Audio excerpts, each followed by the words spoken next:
सारेगामा कारवां mini भक्ति।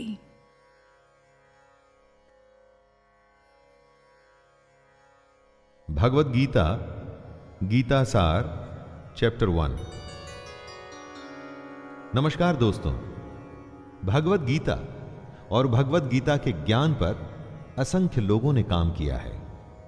जाने कितनी ही गीता आपने सुनी भी होगी, परंतु मैं शैलेंद्र भारती अब आपके सामने प्रस्तुत कर रहा हूं भगवद गीता की एक और व्याख्या।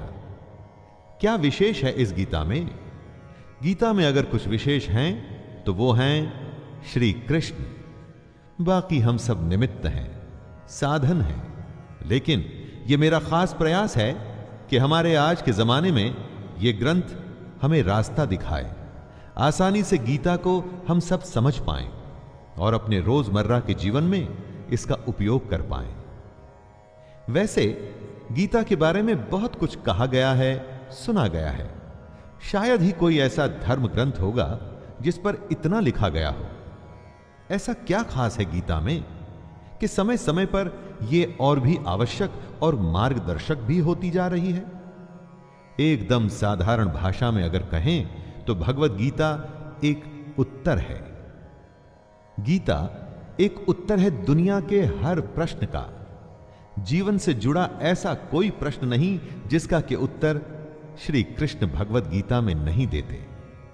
हमारे मन मस्तिष्क में कोई भी शंका, परेशानी, चिंता, किसी भी तरह का आवेग, किसी भी तरह की दुविधा हो, दुनिया के हर धर्म संकट, हर डायलेमा का उत्तर है गीता। भगवद गीता में 18 अध्याय हैं और हर अध्याय में वेदों और उपनिषदों का सार है। अरे भाई, इसे आप वेद या उपनिषद समझ करके डरिएगा मत। यह मत सोचिए कि यह हमारी और आपकी समझ से दूर है। इसके हर अध्याय, हर श्लोक में आप अपने आप को अर्जुन समझिए, क्योंकि अर्जुन की हर शंका, उसका हर डर, हर समस्या वैसे देखा जाए तो हमारी ही परेशानी है, और हर परेशानी का हल बता रहे हैं श्री कृष्ण। कृष्ण को सिर्फ अर्जुन का सारथी मत मानिएगा, उन्हें अपने जीवन का सारथी भी मानिएगा।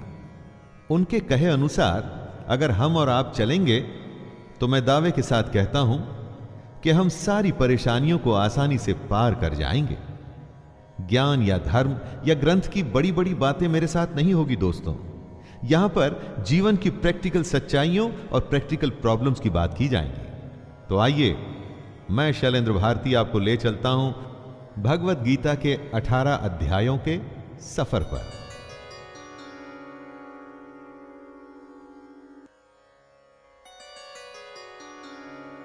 अध्याय 1, अर्जुन विषाद योग। पहला अध्याय है अर्जुन विषाद योग। यहां शुरुआत होती है धृतराष्ट्र के सवालों से। वो जानना चाहते हैं कि युद्ध में क्या हो रहा है, उनका पुत्र दुर्योधन और उनकी सेना क्या कर रही है, और साथ ही में पांडु पुत्रों की सेना क्या कर रही है। उसके बाद दोनों सेनाओं के शूर वीरों का वर्णन, और उसके बाद आता है अर्जुन का विषाद, मतलब कि उनका दुख, उनकी समस्या, उनका धर्म संकट। आइए सुनते हैं अर्जुन विषाद योग। धृतराष्ट्र उवाच धर्मक्षेत्रे कुरुक्षेत्रे समवेतायुयोत्सवः मामकाः पाण्डवाश्चैव किमकुर्वत संजय। धृतराष्ट्र संजय से पूछते हैं, धर्म भूमि कुरुक्षेत्र में युद्ध करने के लिए एकत्र हुए मेरे और पांडु के पुत्र क्या कर रहे हैं? धृतराष्ट्र जानना चाहते हैं कि युद्ध स्थल पर आखिर हो क्या रहा है। धृतराष्ट्र अंधे थे, देख नहीं सकते थे, लेकिन आंखों से अंधे थे, मन और मस्तिष्क से नहीं। उन्हें पता था कि वो धर्म के साथ नहीं, क्योंकि धर्म तो वहां होता है जहां श्री कृष्ण थे। अपने पुत्र मोह में उन्होंने शांति की जगह युद्ध को चुना था, लेकिन वो जानते थे कि इस युद्ध को जीतना आसान नहीं होगा। अपने जीवन में जब हम कुछ गलत करते हैं तो हम भी समझ रहे होते हैं दोस्तों कि हमारे किए का नतीजा शायद अच्छा ना हो। और ऐसा ही धृतराष्ट्र के साथ भी हुआ। वो भी इसी डर और इसी आशंका में दिखते हैं। संजय उवाच दृष्ट्वा तु पांडवानीकं व्यूढ़ं दुर्योधनस्तदा आचार्यमुपसंगम्य राजा वचनमब्रवीत। संजय आंखों देखा हाल बताते हुए उत्तर देते हैं, हे राजन, दुर्योधन पांडवों की सेना के व्यूह को देख रहे हैं और यह बात गुरु द्रोणाचार्य को जाकर के कहते हैं। संजय को दिव्य दृष्टि प्राप्त हुई थी। वो युद्ध से दूर होते हुए भी युद्ध को देख सकते थे। वो जो देख रहे थे वही बता रहे थे। इसमें वो अपनी तरफ से कुछ भी नहीं कह रहे थे, सिर्फ आंखों देखा हाल बता रहे थे युद्ध का। यानी जैसे हम लोग रनिंग कमेंट्री सुनते हैं, बस इसी तरह समझ लीजिए। ये उन्हीं की दिव्य दृष्टि यानी डिवाइन विजन का कमाल था कि हमें गीता सुनने को मिली। पश्यैतां पांडुपुत्राणाम् आचार्य महतिं चमूं व्यूढ़ां द्रुपदपुत्रेण तव शिष्येण धीमता। हे आचार्य, द्रुपद पुत्र धृष्टद्युम्न आपका ही बुद्धिमान शिष्य है। पांडु पुत्रों की ये बड़ी भारी सेना की व्यूहाकार रचना धृष्टद्युम्न ने ही की है। व्यूहाकार रचना का मतलब हुआ कि किस विशेष तरीके से सेना के योद्धा खड़े हैं। एक ऐसा व्यूह जिससे उस सेना के बीच घुसना असंभव हो, और अगर कोई उसमें घुसने में सफल भी हो जाता है तो कभी बाहर ना आ सके। दोस्तों, जब शत्रु या समस्या को हम देखते हैं तो वो हमें बहुत बड़ी और विकराल दिखाई देती है, और मन में यह डर भी रहता है कि कुछ कर गुजर के अगर हम इसमें घुस भी गए तो क्या होगा? क्या हम बाहर आ पाएंगे? क्या हम जीत पाएंगे? ऐसी ही सोच से दुर्योधन भी गुजर रहा है। अत्र शूरा महेश्वासा भीमार्जुन समायुधे युयुधानो विराटश्च द्रुपदश्च महारथः धृष्टकेतुश्चेकितानः काशीराजश्च वीर्यवान् पुरुजितकुन्तिभोजश्च शैब्यश्च नरपुङ्गवः युधामन्युश्च विक्रान्त उत्तमौजाश्च वीर्यवान् सौभद्रो द्रौपदेयाश्च सर्व एव महारथः। इन 3 श्लोक में दुर्योधन पांडु पुत्रों की सेना के महान योद्धाओं का नाम ले रहा है। जब भी युद्ध होता है तो आप अपने सामने खड़ी सेना, उस सेना के योद्धाओं को जांचते और परखते हैं। वैसे ही दुर्योधन भी कर रहा है। दुर्योधन द्रोणाचार्य से कहता है, बड़े बड़े धनुषों वाले तथा युद्ध में भीम और अर्जुन के समान शूरवीर सात्यकी और विराट तथा महारथी राजा द्रुपद, धृष्टकेतु और चेकितान तथा बलवान काशीराज, पुरुजित, कुंतीभोज और मनुष्यों में श्रेष्ठ शैब्य, पराक्रमी युधामन्यु तथा बलवान उत्तमौजा, सुभद्रा पुत्र अभिमन्यु एवं द्रौपदी के 5 पुत्र, ये सभी महारथी हैं। इससे हमें यह पता चलता है कि चाहे शत्रु हो या शत्रु के जैसी समस्या, उसके बारे में सब कुछ जानना चाहिए। दोस्तों, समस्या के हर पहलू से हमें वाकिफ होना चाहिए। समस्या के हर पार्ट, उसके अंग के बारे में मालूम होना चाहिए, जैसा कि दुर्योधन भी कर रहे हैं।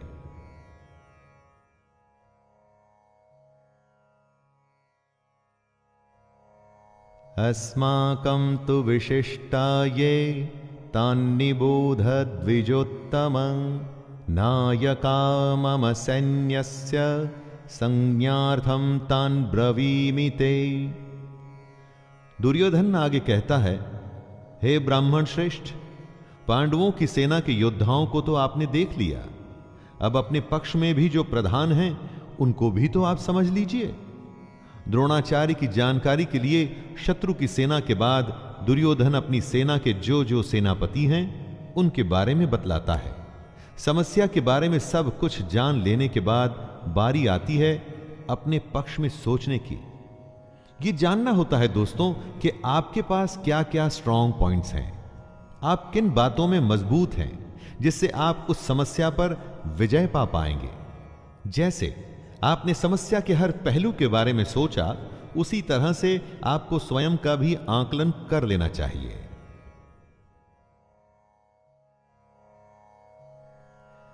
भवान् भीष्मश्च कर्णश्च कृपश्च समितिञ्जयः अश्वत्थामा विकर्णश्च सौमदत्तिस्तथैव च। सबसे पहले आप द्रोणाचार्य और पितामह भीष्म तथा कर्ण और संग्राम विजयी कृपाचार्य तथा वैसे ही अश्वत्थामा, विकर्ण और सोमदत्त का पुत्र भूरिश्रवा के बारे में जानिए।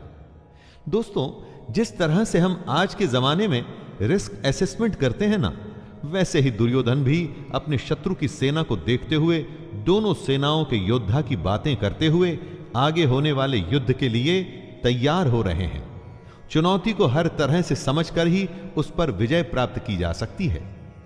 चुनौती को इतने अच्छे से जान लेना चाहिए कि जब हम उससे लड़ने जाएं तो कुछ नया न लगे, कोई सरप्राइज ना आए।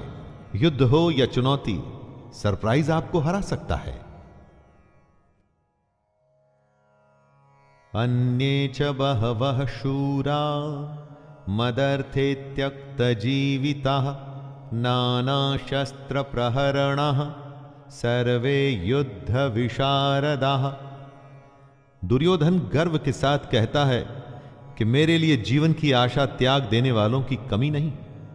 इतना ही नहीं, ये शूरवीर अनेक प्रकार के शस्त्रास्त्रों से सुसज्जित हैं और सब के सब युद्ध में चतुर हैं। दुर्योधन के एक इशारे पर उसकी सेना के शूरवीर लड़ने मरने को तैयार हैं। उन्हीं को देख दुर्योधन खुश हो रहा है। दुर्योधन के साथ युद्ध में लड़ने के लिए शूरवीर थे जो उसके लिए मरने को तैयार हैं। आप जब अपने जीवन की चुनौती से लड़ते हैं तो आपके साथ कौन होता है? आपके साथ होता है आपका हुनर, आपकी हिम्मत, आपकी मेहनत, आपके संगी और आपके अपने रिश्तेदार। जैसे शूरवीर दुर्योधन के लिए कुछ भी करने को तैयार हैं, वैसे ही ये आपके साथी भी आपके लिए कुछ भी कर सकते हैं।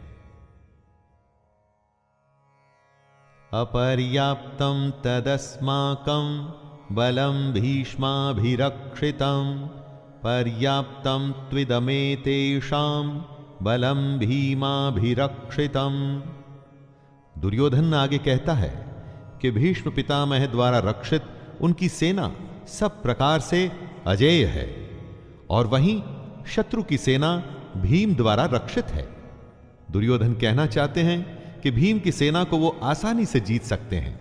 दुर्योधन यहां घमंड दिखा रहा है, जो आपको बिल्कुल भी नहीं करना है दोस्तों, कभी नहीं। क्योंकि अगर दुर्योधन जानता कि वो दूसरी सेना को हरा देगा तो फिर युद्ध ही क्यों करता? युद्ध को जीतने के लिए दूसरे को हराना पड़ता है। अगर चुनौती या समस्या को देखकर हमें लगता है कि हम जीत जाएंगे तो विश्वास या आत्मविश्वास तो हो सकता है, लेकिन घमंड नहीं। क्योंकि अगर घमंड हुआ तो वो आपके हारने की शुरुआत है। अयनेषु च सर्वेषु यथा भागमवस्थिताः भीष्ममेवाभिरक्षन्तु भवन्तः सर्व एव हि। दोनों सेनाओं के इस तरह के वर्णन से दुर्योधन अपनी इस बात पर पहुंचना चाहता था, और वो ये कि हर किसी को अपने अपने मोर्चों पर अपनी अपनी जगह स्थित रहते हुए निसंदेह भीष्म पितामह की रक्षा करनी है। कहने का मतलब, आप होने वाले युद्ध में सबसे अधिक उसकी रक्षा करते हैं जो आपके लिए युद्ध के लिए सबसे अधिक आवश्यक हो। जैसे कि दुर्योधन और उसकी सेना के लिए भीष्म पितामह हैं। भीष्म पितामह के हारने का मतलब था कि युद्ध हार जाना, और उनके बचे रहने का मतलब कि आप युद्ध हार नहीं सकते। अपनी सबसे बहुमूल्य चीज को तब तक बचा के रखना चाहिए जब तक कि आप युद्ध पर विजय प्राप्त न कर लें।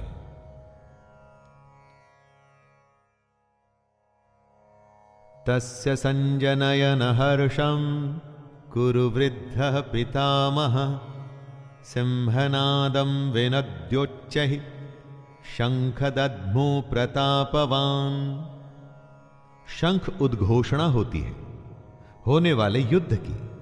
कौरवों में सबसे वृद्ध सबसे बड़े प्रतापी पितामह भीष्म ने उच्च स्वर में सिंह की दहाड़ के समान गरज कर ऐसा शंख बजाया कि दुर्योधन के हृदय में हर्ष उत्पन्न हो गया।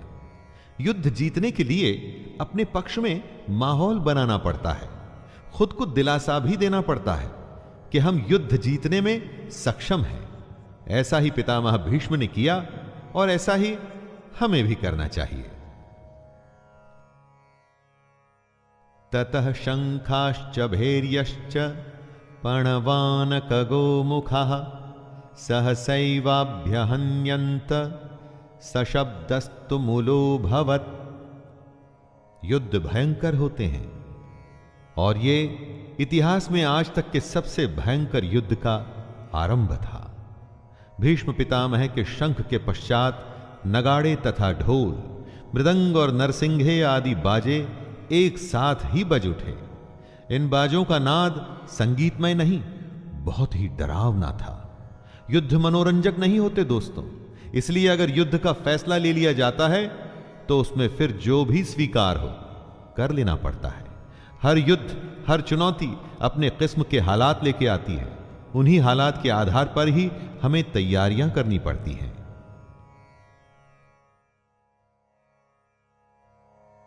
ततः श्वेतैर्हयैर्युक्ते महति स्यन्दने स्थितौ माधवः पाण्डवश्चैव दिव्यौ शंखौ प्रदद्मतुः। अब बारी थी पांडु पुत्रों की सेना के शंखनाद की। सफेद घोड़ों से युक्त उत्तम रथ में बैठे हुए श्री कृष्ण और अर्जुन ने भी अपने अपने अलौकिक शंख बजाए। युद्ध में जब तैयारी होती है ना, तो दोनों तरफ से होती है। हर पक्ष अपनी विजय की आशा में खुद को, अपनी सेना को भरोसा देता है। आज के समय में हम खुद के लिए अगर शंख बजाने की उपमा के बारे में सोचे तो यह हो सकता है कि हम कुछ भी ऐसा कर सकते हैं जो हमें मोटिवेट या प्रोत्साहित करे।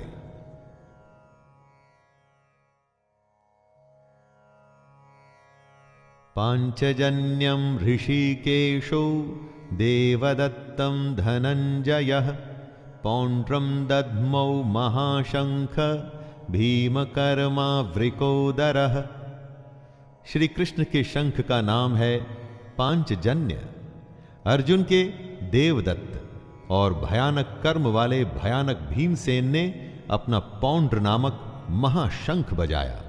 अपने जीवन में इसी तरह से हम भी अपने युद्ध, अपनी चुनौती में आगे बढ़ने के लिए अपनी मोटिवेशन चुन सकते हैं।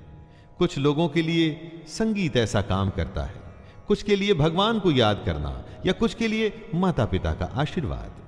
अपने शंख आप स्वयं चुनिए और युद्ध के लिए तैयार हो जाइए।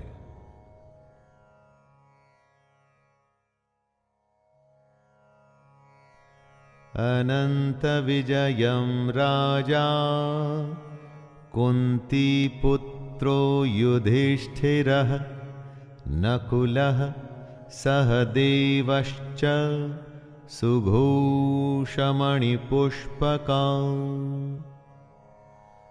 पांडवों में सबसे बड़े भाई कुंती पुत्र राजा युधिष्ठिर ने अनंत विजय नाम का और नकुल तथा सहदेव ने सुघोष और मणिपुष्पक नाम के शंख बजाए। दोस्तों, मोटिवेशन तो सबको चाहिए। आपने देखा सभी लोग अपने अपने तरीके से युद्ध जीतने के लिए अपना अपना प्रयास कर रहे थे।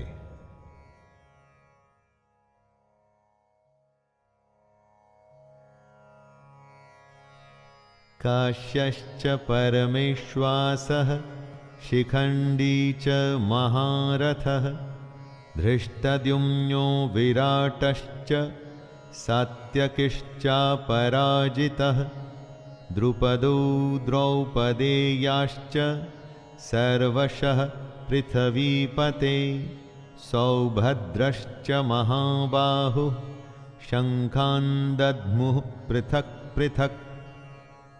हर शंख की अलग ध्वनि, अपना एक अलग अस्तित्व। युद्ध का हर योद्धा अपनी उपस्थिति दर्ज कर रहा है। श्रेष्ठ धनुज वाले काशीराज और महारथी शिखंडी एवं दृष्टद्युम्न तथा राजा विराट और अजेय सात्यकी, राजा द्रुपद एवं द्रौपदी के 5 पुत्र और बड़ी भुजा वाले सुभद्रा पुत्र अभिमन्यु। संजय धृतराष्ट्र को बताते हैं कि हे राजन, सब ने अपनी ओर से अलग अलग शंख बजाए। दोस्तों, महाभारत का युद्ध ऐसा था जिसमें हर बड़े से बड़े योद्धा भाग ले रहा था। ऐसे विरले मौके को कोई कैसे छोड़ सकता था। हमारे लिए ध्यान देने की बात यह है कि सच्चा योद्धा तो वही है जो युद्ध के लिए तत्पर रहे। युद्ध को आप जीवन माने, चुनौती माने, जो भी माने, लेकिन उसके लिए हमेशा तैयार रहे। इसलिए हर योद्धा शंख बजा बजा के सबको अपने होने का आभास करवा रहा है। सघोषो धार्तराष्ट्राणां हृदयानि व्यदारयत् नभश्च पृथिवीं चैव तुमुलो व्यनुनादयन्। युद्ध से पहले जैसे आप शत्रु को अपनी शक्ति दिखा के डराने का प्रयास करते हैं, वैसे ही यहां भी हो रहा है। संजय कहते हैं कि इस भयानक शब्द ने आकाश और पृथ्वी को भी गूंजाते हुए धार्त राष्ट्रों के अर्थात आपके पक्ष वालों के हृदय विदीर्ण कर दिए। जब आप हुंकार भरते हैं, वॉर क्राई देते हैं, तो बड़े से बड़े शत्रु को भी डर लगता है। यह हुंकार ऐसी होनी चाहिए कि शत्रु सोचे कि वो किससे युद्ध करने जा रहा है। आप चाहे इंटरव्यू के लिए जाएं, किसी से मिलने जाएं, आपका हुनर, आपकी प्रतिभा ऐसी होनी चाहिए कि सामने वाला आपके कौशल से प्रभावित हो जाए। अर्जुन उवाच अथ व्यवस्थितान् दृष्ट्वा धार्तराष्ट्रान् कपिध्वजः प्रवृत्ते शस्त्रसम्पाते धनुरुद्यम्य पाण्डवः। ऋषिकेशं तदा वाक्यम् इदमाह महीपते सेनयोरुभयोर्मध्ये रथं स्थापयमेच्युत। अर्जुन अपने मोर्चा बांधकर डटे हुए धृतराष्ट्र संबंधियों को देखते हैं, फिर अपना धनुष उठाकर ऋषिकेश श्री कृष्ण से कहते हैं, हे अच्युत, मेरे रथ को दोनों सेनाओं के बीच में खड़ा कीजिए। अच्युत अर्थात अटल, जो अपने स्थान से हटता नहीं, जिसका नाश नहीं हो सकता। श्री कृष्ण का एक नाम अच्युत भी था और अर्जुन अपने सारथी से दोनों सेनाओं के बीच में जाने को कह रहे हैं। अर्जुन ने श्री कृष्ण को इसलिए चुना था कि वो जानता था कि जब साक्षात भगवान उसके साथ हैं तो मतलब धर्म उसके साथ है। जिसके साथ धर्म होता है वो कभी हार नहीं सकता।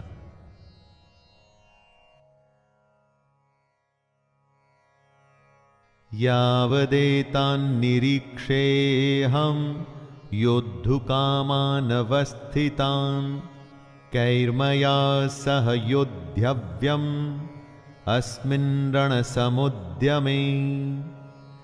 आज के जीवन का यह सबसे बड़ा ज्ञान है दोस्तों। युद्ध कोई भी हो सकता है, किसी भी प्रकार का, पर्सनल या बिजनेस से जुड़ा हुआ, लेकिन दोनों पक्षों के बीच में जाकर आप युद्ध की सही अवस्था के बारे में जान सकते हैं। अर्जुन श्री कृष्ण से कहते हैं कि हे कृष्ण, जब तक मैं युद्ध क्षेत्र में डटे हुए युद्ध के अभिलाषी इन विपक्षी योद्धाओं को भली प्रकार देख न लूं कि इस युद्ध रूपी व्यापार में मुझे किन किन के साथ युद्ध करना योग्य है, तब तक इस रथ को यहीं खड़ा रखिए। हमें भी दोस्तों, जी हां, हमें भी इसी तरह अपनी समस्या के बीच में खड़े हो उसे भली भांति देखना और परखना चाहिए और तभी निर्णय लेना चाहिए।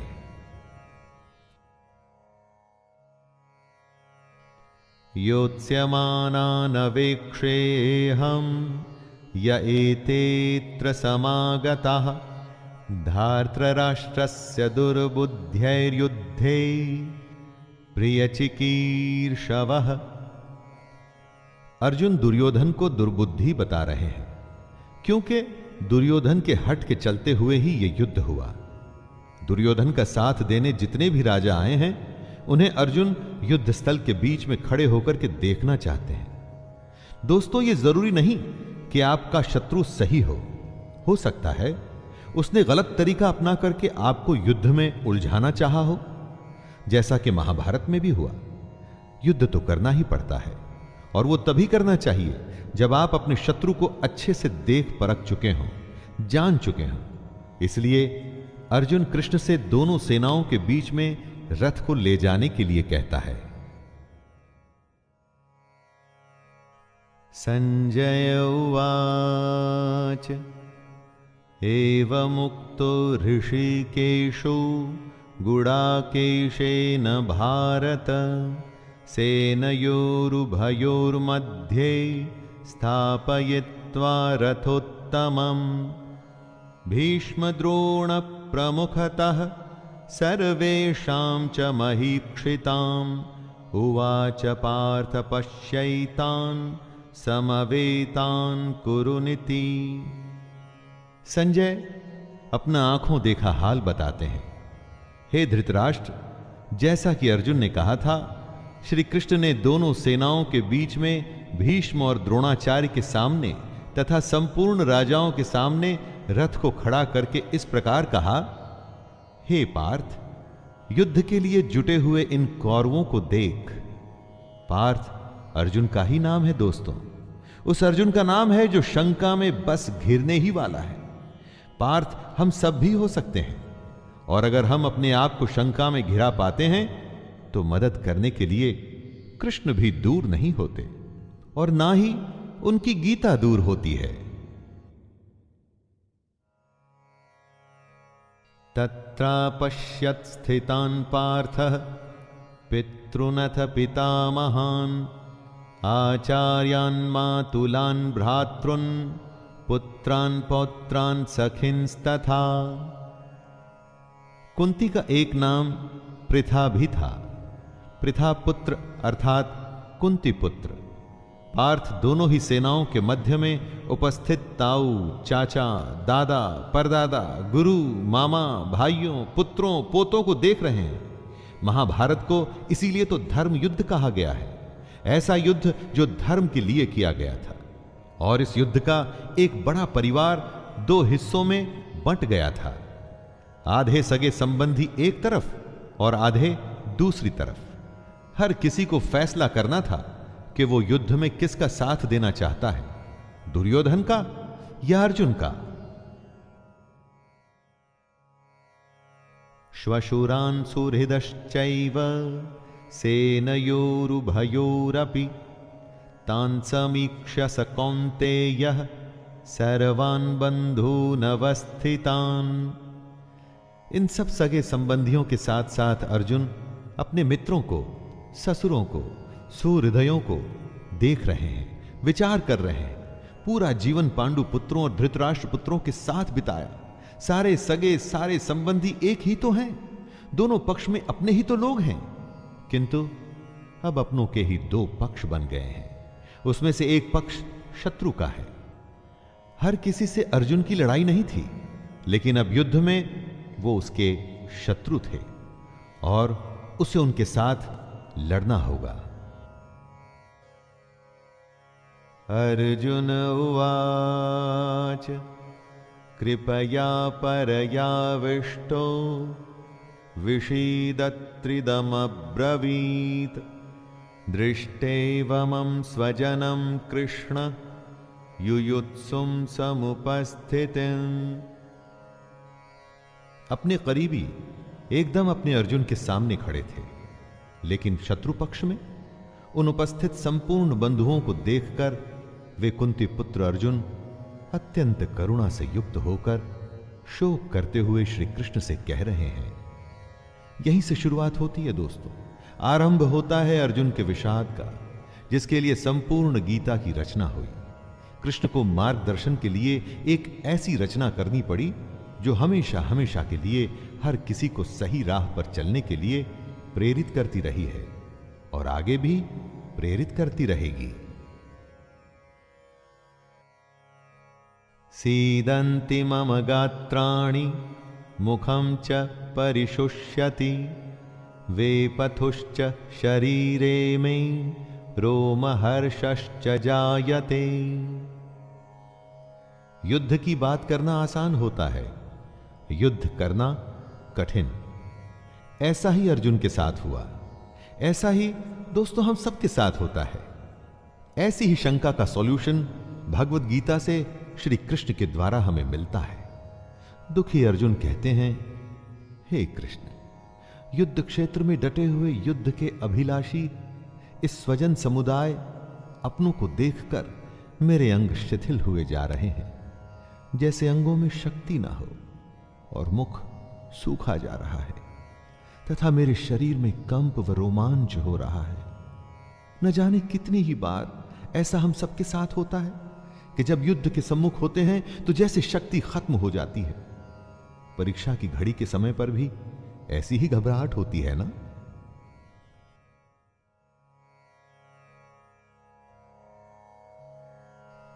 गांडीवं स्रंसते हस्तात्वक्चैव परिद्यह्यते न च शक्नोम्यवस्थातुं भ्रमतीव च मे मनः। अर्जुन अपने दुख को बता रहे हैं। उनका दुख दोस्तों हमारी दुविधाओं से अलग नहीं है। चाहे हम परीक्षा दे रहे हों, चाहे बिजनेस करने जा रहे हों, चाहे कोई बड़ा मैच खेलने जा रहे हों, कितने ही ऐसे मौके आते हैं जब हम स्वयं को अर्जुन की अवस्था में पाते हैं।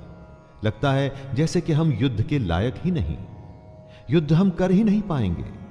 अर्जुन के हाथ से उनका गांडीव धनुष गिर रहा है और त्वचा भी बहुत जल रही है तथा उनका मन भ्रमित सा हो रहा है, इसलिए वो खड़े रहने में भी समर्थ नहीं है।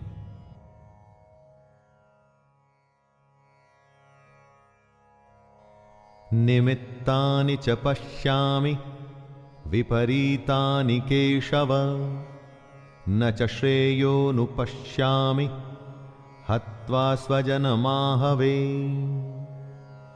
विश्व का सबसे बड़ा योद्धा अर्जुन हताश है।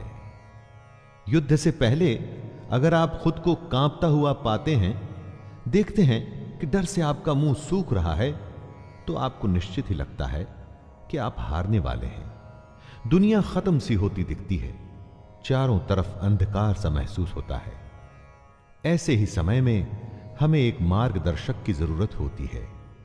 इसीलिए अर्जुन कहते हैं, हे केशव, मैं लक्षणों को भी विपरीत ही देख रहा हूं तथा युद्ध में स्वजन समुदाय को मारकर कल्याण भी नहीं दिखता। यानी अपनों की जान लेके मुझे क्या फायदा होगा?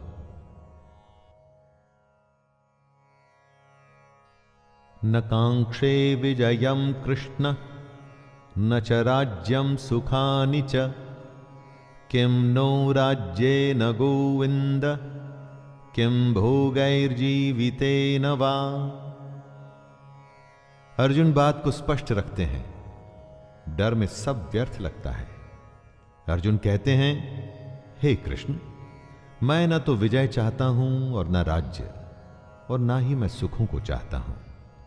हे गोविंद, हमें ऐसे राज्य से क्या प्रयोजन है अथवा ऐसे भोगों से और जीवन से भी क्या लाभ है? इस विषाद में, शंका में, डर या घबराहट में अर्जुन सब कुछ छोड़ने को, त्याग देने को तैयार है। धन दुनिया उन्हें कुछ भी नहीं चाहिए। वो ऐसे भयभीत और डर गए हैं कि दुनिया की हर खुशी को छोड़कर इस समय बस इस युद्ध से बचना चाहते हैं। इन्हीं लक्षणों को हमें भी पहचानना है ताकि ऐसी अवस्था में हम भी वो करें जो कृष्ण बताएंगे। येषामर्थे कांक्षितं नो राज्यं भोगाः सुखानि च त इमेव स्थिता युद्धे प्राणांस्त्यक्त्वा धनानि च। अर्जुन कहते हैं, हमें जिनके लिए राज्य, भोग और सुखादि अभिष्ट हैं, वे ही ये सब धन और जीवन की आशा को त्याग कर युद्ध में खड़े हैं। सोचिए, जीवन का हर युद्ध हर काम हम अपनों के लिए करते हैं।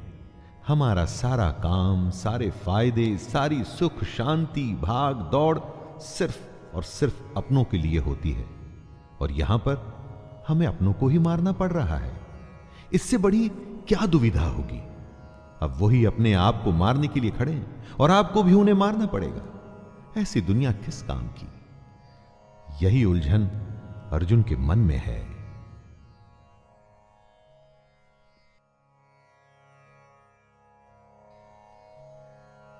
आचार्यः पितरः पुत्रास् तथैव च पितामहः मातुलः श्वशुरः पौत्रः श्यालः संबंधिनस्तथा।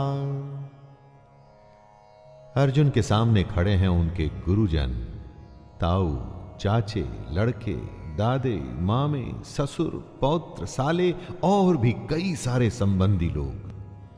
अर्जुन अपने हर संबंधी को करीब से पहचान रहे हैं और पहचान के उन्हें बता भी रहे हैं।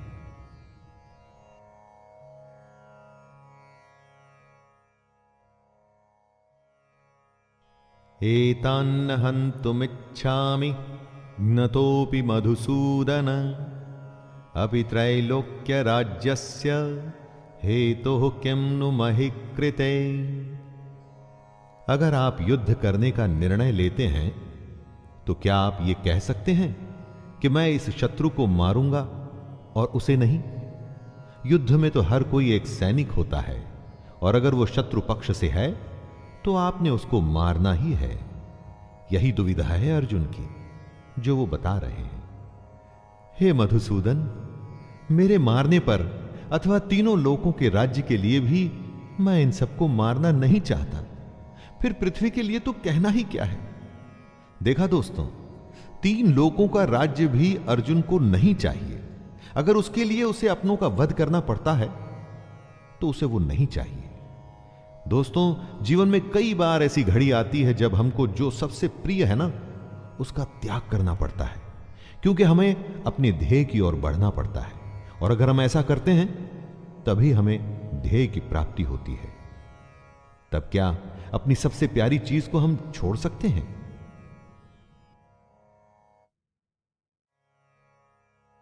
निहत्य धार्तराष्ट्रान्नका प्रीतिः स्याज्जनार्दन पापमेवाश्रयेदस्मान् हत्वैतानान्ततायिनः।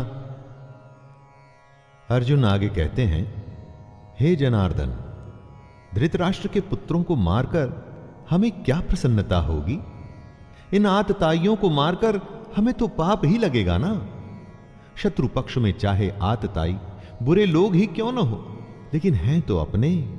अपनों को मारकर अपनों को दुख देके केवल पाप ही मिल सकता है, पुण्य तो नहीं।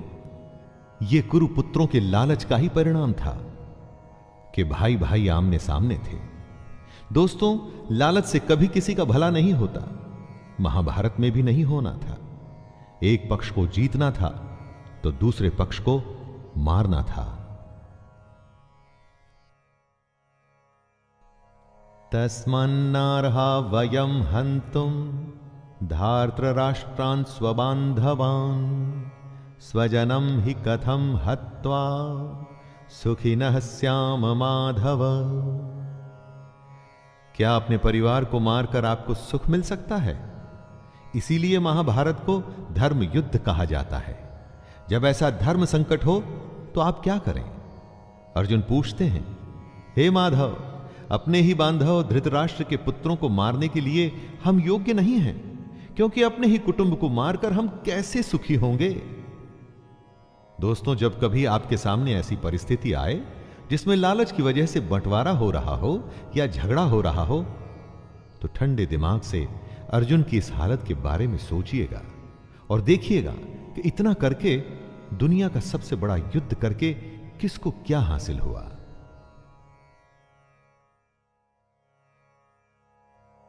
यद्यप्येते न पश्यन्ति लोभोपहत चेतसः कुलक्षय कृतं दोषं मित्रद्रोहे च पातकं कथं न ज्ञेयमस्माभिः पापादस्मान्निवर्तितुं कुलक्षय कृतं दोषं प्रपश्यद्भिर्जनार्दन। आपका शत्रु किसी भी प्रकार के पाप को करने को तैयार है, लेकिन आप समझते हैं कि जो गलत है, अनुचित है, वो नहीं करना चाहिए। इन दो श्लोक में अर्जुन ने इसी दुविधा को बताया है। यद्यपि लोभ से भ्रष्ट चित्त हुए ये लोग कुल के नाश से उत्पन्न दोष को और मित्रों से विरोध करने में पाप को नहीं देखते, तो भी हे जनार्दन, कुल के नाश से उत्पन्न दोष को जानने वाले हम लोगों को इस पाप से हटने के लिए क्यों नहीं विचार करना चाहिए? दुश्मन गलत कर रहा है, वो ये नहीं समझता, लेकिन आप तो समझते हैं। तो समझदार होने के नाते क्या आपको युद्ध से हटने के लिए नहीं सोचना चाहिए? लेकिन अगर युद्ध से हट गए तो उसे आपकी हार मानी जाएगी। क्या उसके लिए आप तैयार होंगे दोस्तों?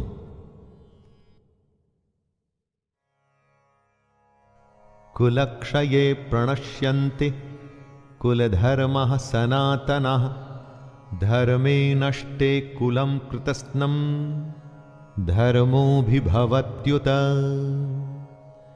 जहां परिवार खत्म हो जाता है वहां कुछ नहीं बचता। कुल का नाश होने का मतलब सब कुछ खत्म हो जाना होता है। ऐसी ही स्थिति में अर्जुन फंसे हुए हैं। वो कहते हैं कुल के नाश से सनातन कुल धर्म नष्ट हो जाते हैं तथा धर्म का नाश हो जाने पर संपूर्ण कुल में पाप भी बहुत फैल जाता है। अर्जुन जो कहना चाहते हैं वो ये है कि अगर परिवार नष्ट होता है तो धर्म नष्ट होता है। धर्म के नष्ट होने से पूरे कुल, संपूर्ण परिवार में पाप बढ़ जाता है। परिवार ही है जो हमें अपनी जड़ों से, अपने गुणों से, अपने आदर्शों से जोड़ के रखता है। उसके खत्म होते ही समाज में चारों तरफ पाप बढ़ने लगता है। दोस्तों, आप चाहें तो अपने चारों तरफ भी देख सकते हैं। जहां परिवार का सम्मान नहीं, वहां किसी भी बात का सम्मान नहीं होता और समाज पतन की ओर ही जाता है। अधर्माभिभवात् कृष्ण प्रदुष्यन्ति कुलस्त्रियः स्त्रीषु दुष्टासु वाष्णेर्य जायते वर्णसंकरः। परिवार की भलाई उसकी स्त्रियों पर निर्भर करती है। अगर कोई घर बनता है तो वो परिवार की महिला की वजह से बनता है। जिस घर में महिला नहीं होती तो कहते हैं कि उस घर का कोई भविष्य ही नहीं। और अगर ये स्त्रियां दूषित या करप्ट हो जाएं तो उसका क्या असर होता है? अर्जुन कहते हैं, हे कृष्ण, पाप के अधिक बढ़ जाने से कुल की स्त्रियां अत्यंत दूषित हो जाती हैं और स्त्रियों के दूषित हो जाने पर वर्ण संकर उत्पन्न होता है। संकरो नरकायैव कुलघ्नानां कुलस्य च पतन्ति पितरो ह्येषां लुप्तपिंडोदक क्रियाः। वर्ण संकर का यहां पर मतलब है जहां वर्ण या समाज की मर्यादाओं को सम्मान न देते हुए गलत तरीके से गलत वर्णों के मेल से जब संतान की उत्पत्ति होती है तो वो सब कुछ खत्म कर देती है। इसीलिए समाज के नियम बड़े सोच समझकर बनाए गए होते हैं दोस्तों, और इतने हजारों वर्षों की सोच और उस नियमों को बिना सोचे समझे नहीं तोड़ना चाहिए। अर्जुन इसी बात का वर्णन कर रहे हैं कि हे कृष्ण, वर्ण संकर कुल घातियों को और कुल को नरक में ले जाने के लिए ही तो होता है। लिप्त हुई पिंड और जल की क्रिया वाले अर्थात श्राद्ध और तर्पण से वंचित इनके पितर लोग भी अधोगति को प्राप्त होते हैं।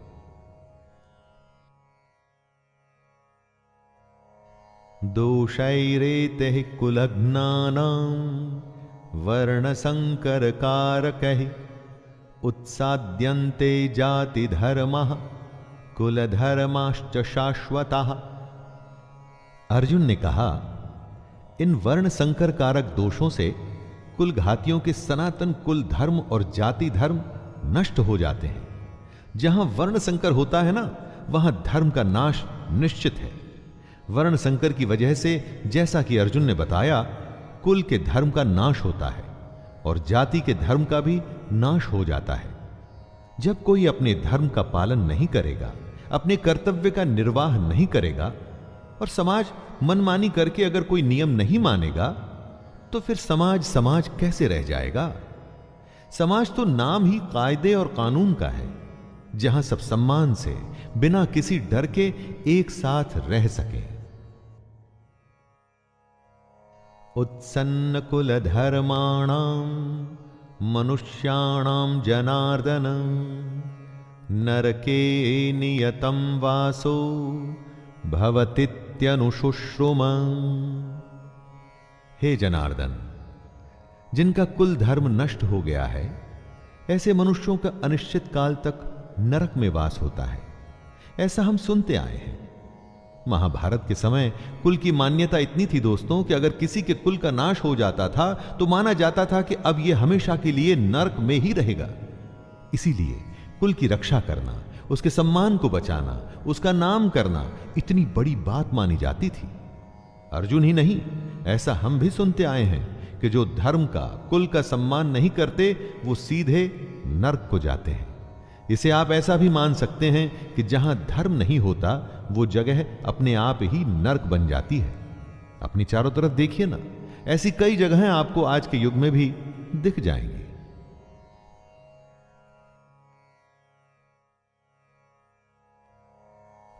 अहो बत महत् पापम कर्तुम व्यवस्थिता वयम यद्राज्य सुख लोभेन हंतुम स्वजनमुद्यतः। अर्जुन आगे स्वयं को दोष दे रहे हैं।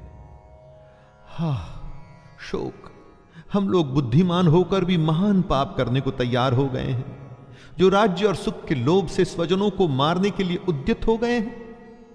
दोस्तों, दुर्योधन जैसा भी है, उसने जो भी निर्णय लिया, लेकिन अर्जुन और उसकी सेना तो समझदार है।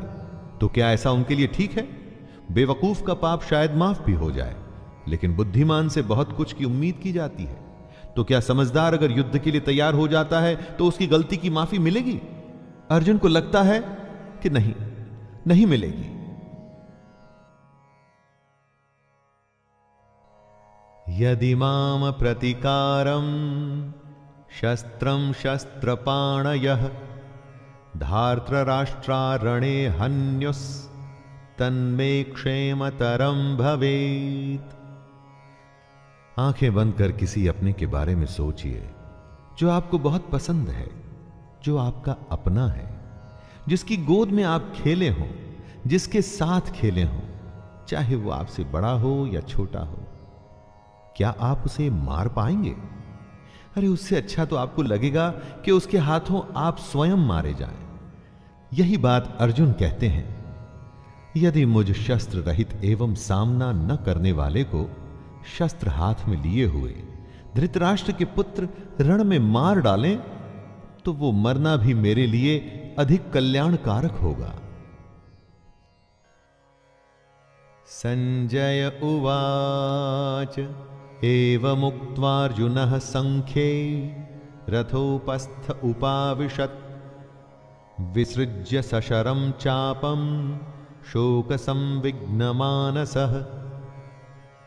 संजय, जो धृतराष्ट्र को इस महान युद्ध का वर्णन दे रहे हैं, वो बताते हैं, हे धृतराष्ट्र, रणभूमि में शोक से उद्विग्न मन वाले अर्जुन इस प्रकार कहकर बाण सहित धनुष को त्याग कर रथ के पिछले भाग में बैठ गए।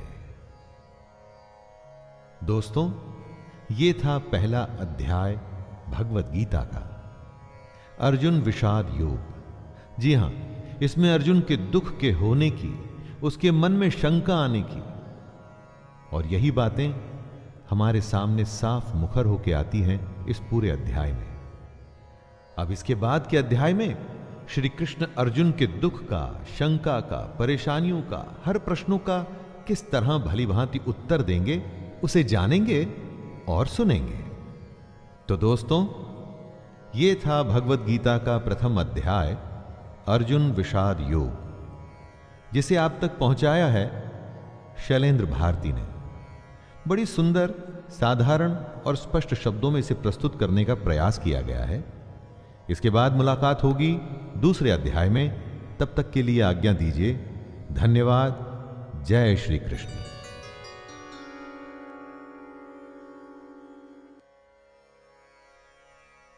भगवद गीता अध्याय 2 सांख्य योग।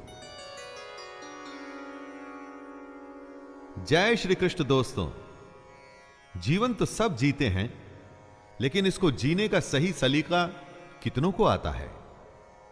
यही ध्येय है हमारी इस गीता का। मैं शैलेंद्र भारती भगवान श्री कृष्ण को प्रणाम करते हुए अपना कर्म शुरू करता हूं। जरा ध्यान से सुनिएगा। पहले अध्याय में आपने अर्जुन का विषाद, उसका दुख, उसकी दुविधा जानी। अब श्री कृष्ण उसका उत्तर देंगे और इस अध्याय का नाम है सांख्य योग। इसमें अर्जुन की कायरता तथा उसके भ्रम को लेकर विश्लेषण है।